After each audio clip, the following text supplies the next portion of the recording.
জমি প্রস্তুত করতে যে খরচ টরচ হতো আগেকার তুলনায় এখন কেমন হচ্ছে? আগে নাঙ্গল দিয়ে করতে গেলে এই জমিটা চাষ করতে গেলে কমপক্ষে 3টা নাঙ্গল লাগতো, আর এখন কালকে হেরো দিয়ে চাষ করলো, রোটার গাড়ি দিয়ে চাষ করলো, একটা ওটাই হয়ে গেল, মানে হয়ে গেল। মেকানাইজড হওয়াতে এই সুবিধাটা হয়েছে না? 400 টাকা হয়ে গেল জমিটা যাবার। না না না, আমি অত আগের কথা জিজ্ঞেস করি নাই। আমি গত বছর বা তার আগের বছরের থেকে এবার কোনো পার্থক্য আছে কিনা জানতে চাচ্ছি। একই। বীজের দাম কেমন পড়ছে? বীজের দামটা একটু বেশি ছিল। এখন যে ধানটা বুনতেছে এই লেবারের খরচ কেমন? 600 টাকা দিন আর কি। এটা কি গত কয়েক বছরের চেয়ে বেশি না কম? না, খুব বেশি নয়, 100 টাকা বেশি। আগে ছিল 500 টাকা, গতবার ছিল 500 টাকা, এবার 600 টাকা।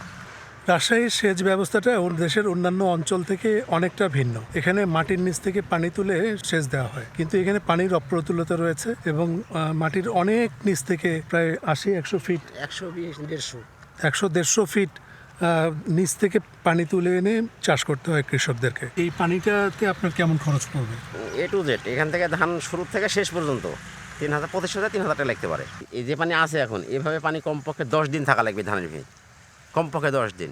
সেজন্য কি আপনাকে আবার পানি নিতে হবে? হ্যাঁ, ওরাই দিয়ে দিবে, মানে লাইন ম্যান আছে একজন, ওই পানি দিয়ে দিবে। আজকে লাগানো হয়ে গেলে কালকে পানি দিয়ে দিবে। আবার 10 দিন পরে হয়তো বা সার দিয়ে শুকা দিল, দিয়ে শুকানো জমিটা একটু শক্ত হয়ে গেল, তারপর আবার পানি দিয়ে দিল।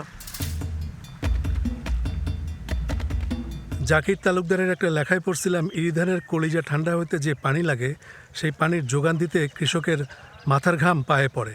বাতাস সেরকম তো, বাতাসের কারণে বৃষ্টি নাই, বাতাস জমি আজকে পানি দিলে কালকে নাই। ও, জমিতে পানি দিলে জমি শুকিয়ে যাচ্ছে হ্যাঁ এখনই?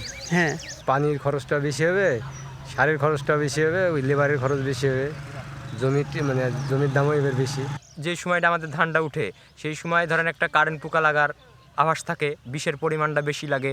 ধরেন যে যখন ঝড় বাতাস হয়, ঝড় বাতাসে ধানটা পড়ে গেলে আপনার পাইটটা বেশি লাগে। তারপরে আবার কাটার মনে করেন ঝামেলা, ওই হিসাব করে মনে করেন যে আরও খরচটা বৃদ্ধি হয়।